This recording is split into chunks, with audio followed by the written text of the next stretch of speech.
ಮೈತ್ರಿ ಮುಂದುವರಿಬೇಕಾ ಸರ್ ಹೇಗೆ ಅಂತ? ಯಾಕಂದ್ರೆ ವಿಧಾನ ಪರಿಷತ್ ಚುನಾವಣೆಯಲ್ಲಿ ಅಡ್ಡಮತದಾನದ ವಿಚಾರವಾಗಿ ಎರಡೂ ಪಕ್ಷಗಳ ನಾಯಕರಲ್ಲಿ ಒಂದು ರೀತಿ ಅಪನಂಬಿಕೆ ಶುರುವಾಗಿದೆ. ಒಂದು ರೀತಿ ಹಣೆ ಪ್ರಮಾಣದ ಅಂತದ್ದು ನಾಯಕರ ಮಧ್ಯೆ ಎಲ್ಲಿ ಕೂಡ ಅಪನಂಬಿಕೆ ಬಂದಿಲ್ಲ. ಹಣೆ ಪ್ರಮಾಣ ಮಾಡಿದಾರ ಅಲ್ಲಲ್ಲ ನೋಡ್ರಿ, ಆಗಿರ್ತಕ್ಕಂಥದ್ದು ನಮಗೆಲ್ಲ ಕೂಡ ಬೇಸರ ತಂದಿದೆ, ನಿಜವಾಗಿಯೂ ಕೂಡ ನೋವಾಗಿದೆ. ಅದರಲ್ಲಿ ಎರಡು ಮಾತಿಲ್ಲ. ಅದರ ಬಗ್ಗೆ ನಮ್ಮ ಹೈಕಮಾಂಡ್ ಈಗಾಗಲೇ ಏನು ಸತ್ಯಶೋಧನಾ ಸಮಿತಿಯನ್ನು ಮಾಡಿದ್ದಾರೆ, ಅದರ ರಿಪೋರ್ಟನ್ನು ಕೂಡ ತೆಗೆದುಕೊಂಡಿದ್ದಾರೆ. ಅದು ಆ ಹಂತದಲ್ಲಿ ನಡೀತಾ ಇದೆ. ಇವತ್ತು ಎರಡೂ ಪಕ್ಷಗಳ ಸಮನ್ವಯತೆ ನನ್ನ ಪ್ರಕಾರ ಚೆನ್ನಾಗಿದೆ ರಾಜ್ಯದಲ್ಲಿ.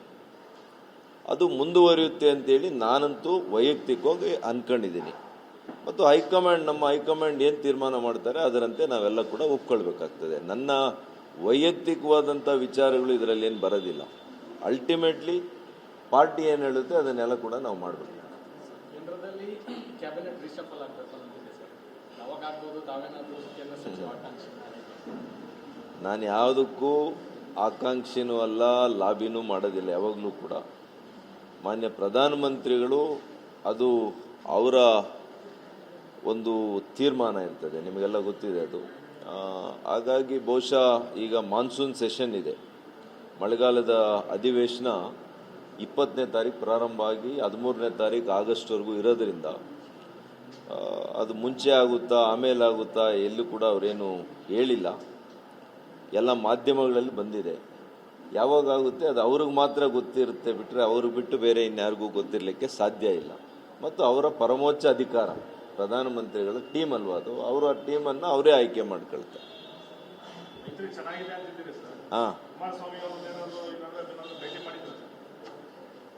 ದೆಹಲಿಯಲ್ಲಿ ಹೋದಾಗೆಲ್ಲ ಸಿಗ್ತಾ ಇರ್ತಾರೆ, ನಮ್ಮ ಎಲ್ಲ ಮಂತ್ರಿಗಳು ಸಿಗ್ತಾರೆ, ನಮಗೂ ಕೆಲಸ ಇರ್ತದೆ. ಇವಾಗ ಸೋಮಣ್ಣವ್ರು ಸಿಗ್ತಾರೆ, ಪ್ರಹ್ಲಾದ್ ಜೋಶಿ ಸಾಹೇಬರು ಸಿಗ್ತಾರೆ, ಎಲ್ಲರೂ ಸಿಗ್ತಾರೆ.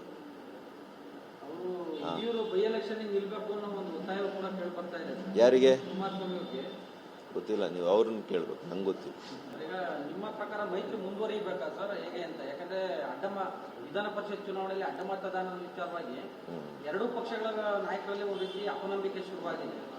ಒಂದು ರೀತಿ ಹಣೆ ಪ್ರಮಾಣದ ಅಂತದ್ದು ನಾಯಕರ ಮಧ್ಯೆ ಎಲ್ಲಿ ಕೂಡ ಅಪನಂಬಿಕೆ ಬಂದಿಲ್ಲ. ಹಣೆ ಪ್ರಮಾಣ ಮಾಡಿದಾರ. ಅಲ್ಲಲ್ಲ ನೋಡ್ರಿ, ಆಗಿರ್ತಕ್ಕಂಥದ್ದು ನಮಗೆಲ್ಲ ಕೂಡ ಬೇಸರ ತಂದಿದೆ, ನಿಜವಾಗಿಯೂ ಕೂಡ ನೋವಾಗಿದೆ. ಅದರಲ್ಲಿ ಎರಡು ಮಾತಿಲ್ಲ. ಅದರ ಬಗ್ಗೆ ನಮ್ಮ ಹೈಕಮಾಂಡ್ ಈಗಾಗಲೇ ಏನು ಸತ್ಯಶೋಧನಾ ಸಮಿತಿಯನ್ನು ಮಾಡಿದ್ದಾರೆ, ಅದರ ರಿಪೋರ್ಟನ್ನು ಕೂಡ ತೆಗೆದುಕೊಂಡಿದ್ದಾರೆ. ಅದು ಆ ಹಂತದಲ್ಲಿ ನಡೀತಾ ಇದೆ. ಇವತ್ತು ಎರಡೂ ಪಕ್ಷಗಳ ಸಮನ್ವಯತೆ ನನ್ನ ಪ್ರಕಾರ ಚೆನ್ನಾಗಿದೆ ರಾಜ್ಯದಲ್ಲಿ. ಅದು ಮುಂದುವರಿಯುತ್ತೆ ಅಂತೇಳಿ ನಾನಂತೂ ವೈಯಕ್ತಿಕವಾಗಿ ಅನ್ಕೊಂಡಿದ್ದೀನಿ. ಮತ್ತು ನಮ್ಮ ಹೈಕಮಾಂಡ್ ಏನು ತೀರ್ಮಾನ ಮಾಡ್ತಾರೆ ಅದರಂತೆ ನಾವೆಲ್ಲ ಕೂಡ ಒಪ್ಕೊಳ್ಬೇಕಾಗ್ತದೆ. ನನ್ನ ವೈಯಕ್ತಿಕವಾದಂಥ ವಿಚಾರಗಳು ಇದರಲ್ಲಿ ಏನು ಬರೋದಿಲ್ಲ. ಅಲ್ಟಿಮೇಟ್ಲಿ ಪಾರ್ಟಿ ಏನು ಹೇಳುತ್ತೆ ಅದನ್ನೆಲ್ಲ ಕೂಡ ನಾವು ಮಾಡಬೇಕು.